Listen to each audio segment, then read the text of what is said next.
Et la contestation pourrait se durcir puisqu'Emmanuel Macron n'a pas perdu de temps. La loi a été promulguée ce matin au journal officiel. Alors même qu'hier soir, l'intersyndicale demandait au président de ne pas la promulguer, les syndicats qui refusent de rencontrer Emmanuel Macron mardi et qui misent sur une forte mobilisation pour le 1er mai.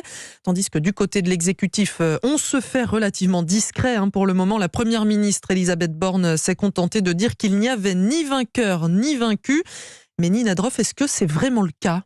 Eh bien, sur le plan juridique, c'est clairement une victoire et aussi un soulagement pour Emmanuel Macron qui évite l'affront d'un retocage de la retraite à 64 ans. Un vrai symbole puisque juridiquement, plus aucun recours n'est possible. Politiquement, c'est autre chose. On peut parler d'une victoire en demi-teinte. Emmanuel Macron est allé au bout de sa réforme, même si elle n'est validée que partiellement. Mais le vrai problème pour le président, c'est que cette décision ne règle rien à la situation institutionnelle du pays. La réforme des retraites a littéralement atomisé le paysage politique, créé de profondes tensions sociales et conduit au blocage de son gouvernement.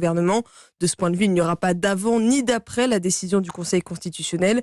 Vous l'avez dit, le président n'a pas perdu de temps. Il a promulgué la loi dès ce matin, faisant la sourde oreille à l'appel de l'intersyndicale qui lui avait demandé solennellement de ne pas le faire.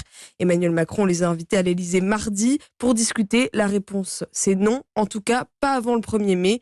Les syndicats qui veulent rappeler au chef de l'État qu'il faut être deux pour danser le tango et que sans retrait de la loi, Emmanuel Macron va continuer à danser seul. Merci pour vos précisions, Nina Droff. Et puis réaction à suivre évidemment juste après ce journal de Marie-Lise Léon, secrétaire générale adjointe de la CFDT.